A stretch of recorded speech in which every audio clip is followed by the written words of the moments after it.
Hello folks, welcome to Let's Play EarthBound. This is part 34 and I am EarthBound down 12. In this episode we're going to be going grave robbing in the Egyptian tomb where we got that hieroglyph copy and to dance in front of the Sphinx or something like that. First of all, come to this guy here because if you remember back in Summers I said not to buy those items and stuff because they were too expensive. You can get them for cheaper here and more readily available, and Jeff's inventory is full. So we should probably do something about that. Get rid of those bottle rockets.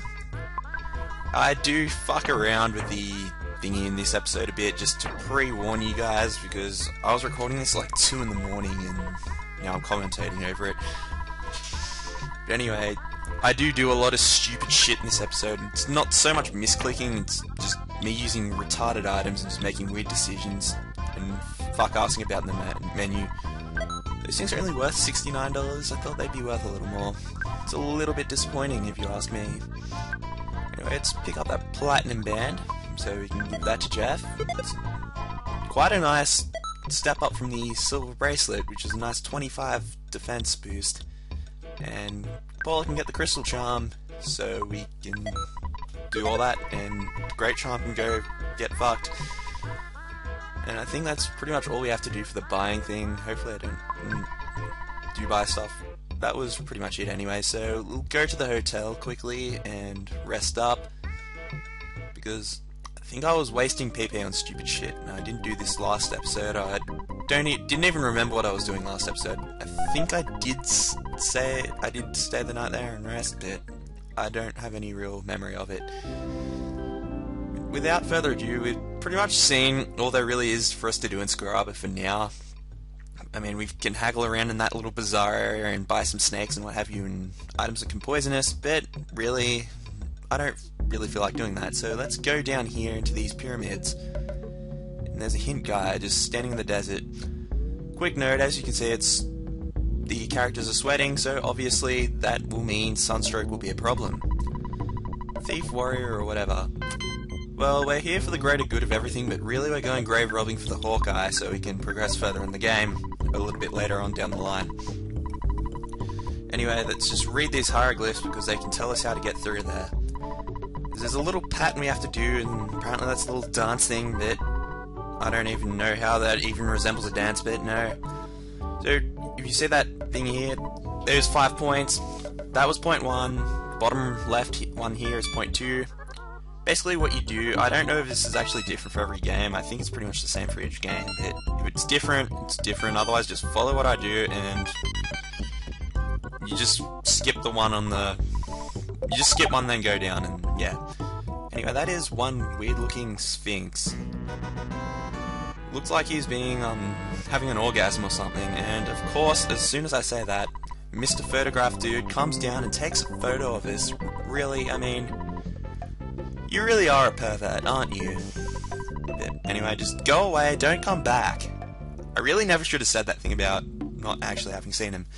Anyway, welcome to Scaraba Pyramid. You see these hieroglyph guys here? There'll be enemies a little bit later. Anyway, this dungeon overall is quite straightforward, but we're gonna fight some enemies first before I explain the dungeon gimmick. Fierce Shattered Man, I think we've faced them before in Scaraba Cultural History Museum in Summers, but anyway, they are horribly weak to freeze.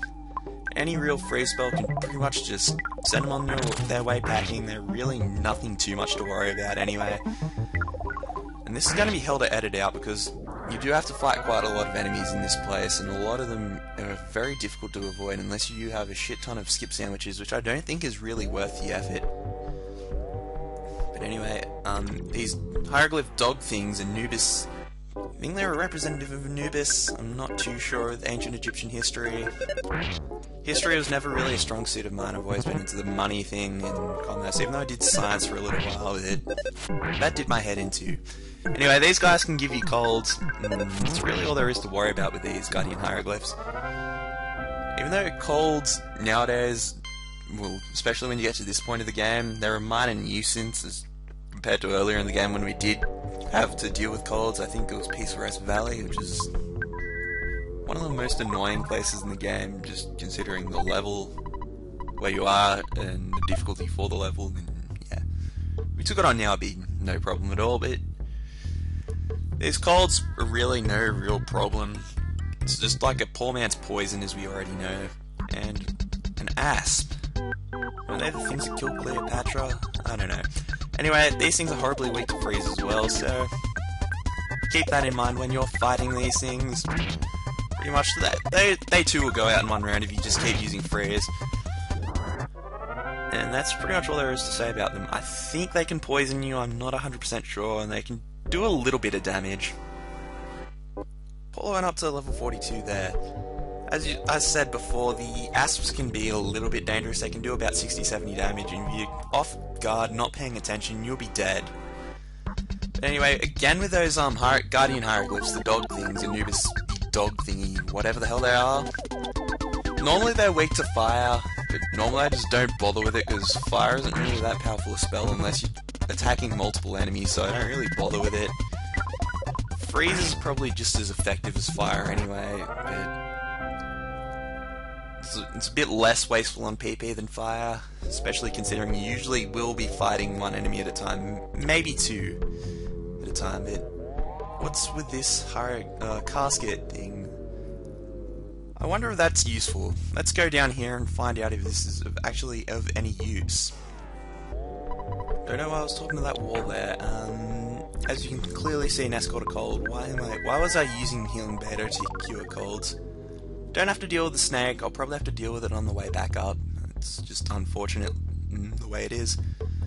For a pyramid, this is a pretty straightforward place. And what is with that open casket? And how is that even a red swelly thing?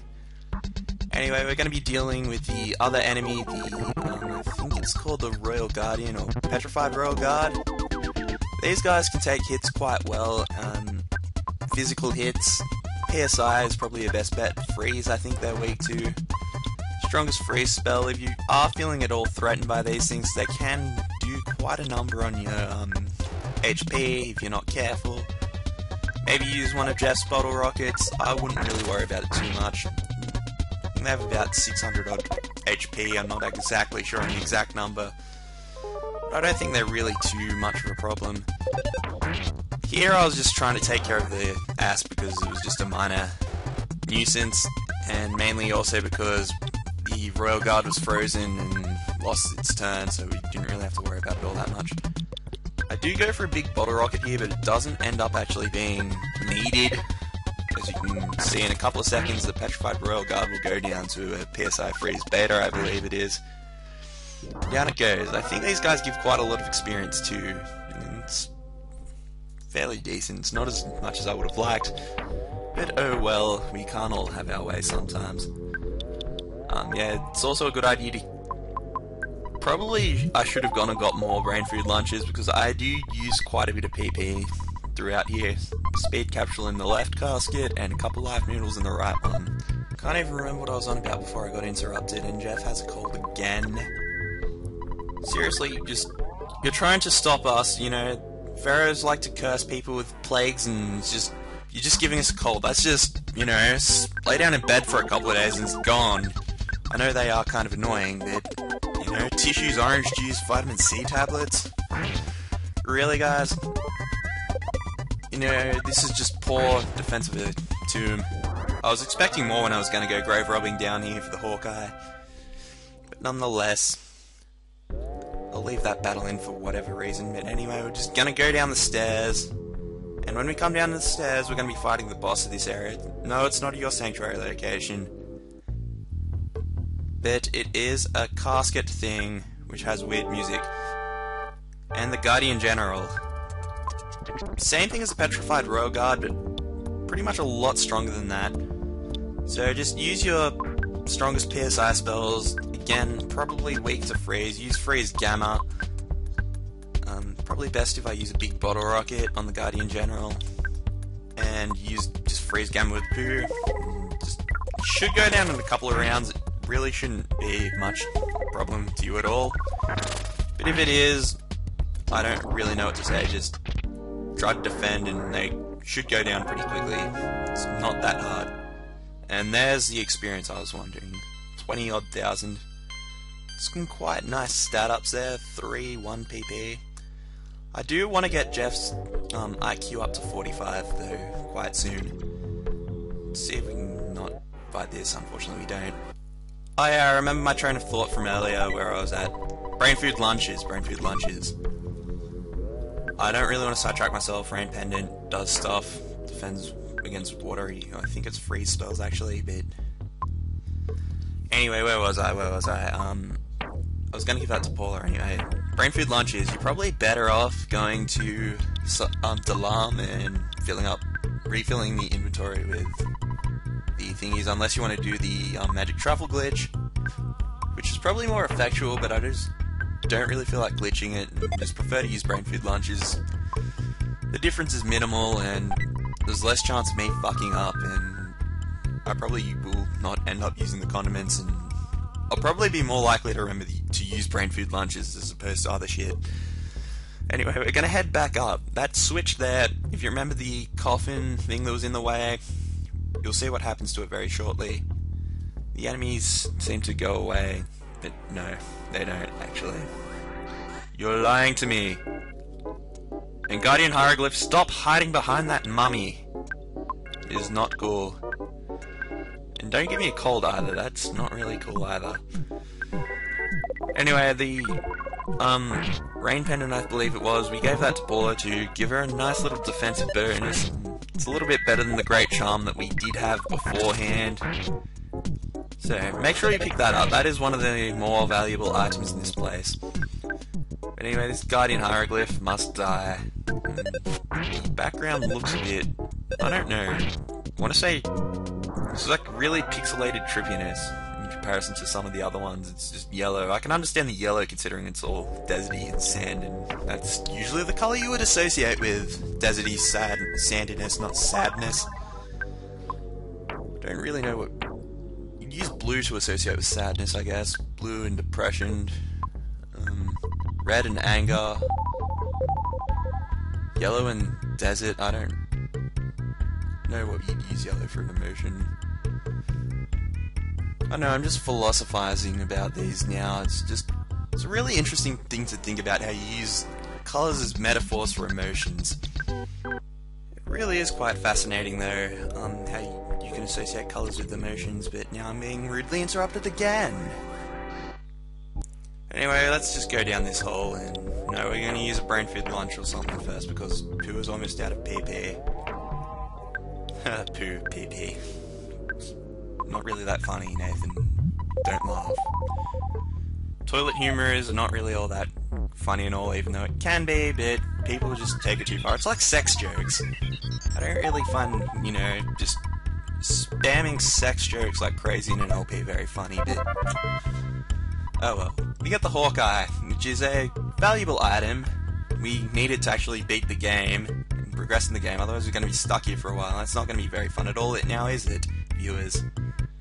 Being stuck in this pyramid for the rest of the game. Let's play EarthBound. Pyramid Peril of Doom. I don't know, it would be nice to play an Egyptian-themed RPG, I guess, but I don't know if any of those exist. If I have, I haven't played it, or I don't remember it. Or would it really be interesting? I don't know. But long story short, I wouldn't really want EarthBound to be themed in a pyramid, and Jeff has a cold again, and that flashing thing is rather distracting.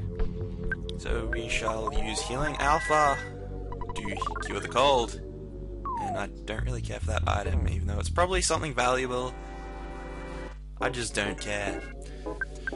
Because I have everything I need now in this little Hawkeye, which will help us get through the darkness and deep darkness and get to places later on in the game without spoiling the game too much, even though I just kind of did. Well, I think we sort of have hinted at deep darkness. It's pretty much a place we'll be going very shortly. And needless to say, we need the Hawkeye to get through it. But we'll get to that in a few episodes when we actually are going to be going to Deep Darkness, which isn't for probably another couple episodes. We'll be doing something else next episode, but yeah. Go through here, and unfortunately I'm going to have to fight all these guys, aren't I? Best smash attack. I just hit 450 on these guys.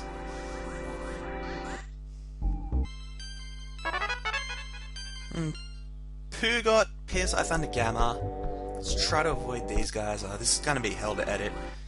Anyway, I don't really use PSI Thunder Gamma, but it is a pretty good spell if you are a fan of PSI Thunder. I think it hits multiple times. I think it's the one that hits multiple times, like 2 or 3 times. I can't really remember it all. Anyway, that Guardian Hieroglyph thing, not so much for the good hits. I think I hit like 450 on that dog Anubis thingy. I think we're almost out of the dungeon because the timer on my video thing is up to about 1 minute or so left of the recording. So let's hopefully not have to fight this snake. Jesus Christ. Alrighty, we're back. I think I'm up to like 50 odd in the battles I have to edit out. I will leave a few in because I talked over them, but can't remember the last time I've really had to deal with all that. I was at 55 odd minute recording with the thing. Anyway, we're out of the pyramid, that's all that matters. And this guy in a tornado comes and tells us we have made it here, we have come far. And he's going to kidnap Pooh, just take him away to teach him the ways of the Starstorm. Starstorm, very powerful spell, but we'll get to that when we get to that. So he has to go away for a little while. He will come back in a little bit. It may seem a bit suicidal now because Pooh is a pretty valuable character. But anyway, we're going to find out what we do next time. So, thank you all for watching. Good night, everyone.